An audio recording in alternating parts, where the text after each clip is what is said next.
semua sudah sangat familiar mendengarkan kata Batak.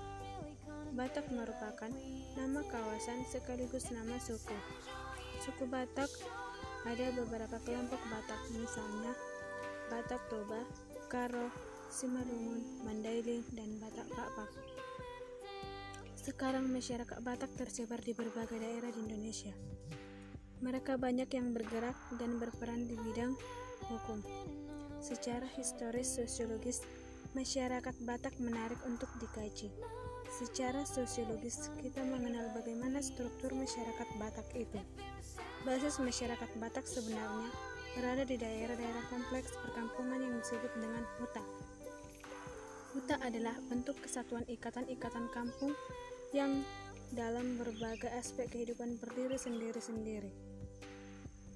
Setiap kesatuan huta didiami oleh satu ikatan kekerabatan yang disebut marga.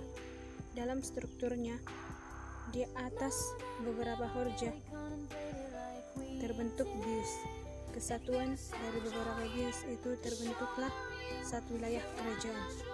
Kerajaan masyarakat Batak yang dipimpin oleh Raja Sisingamangaraja. Pusat pemerintahannya ada di Bakara.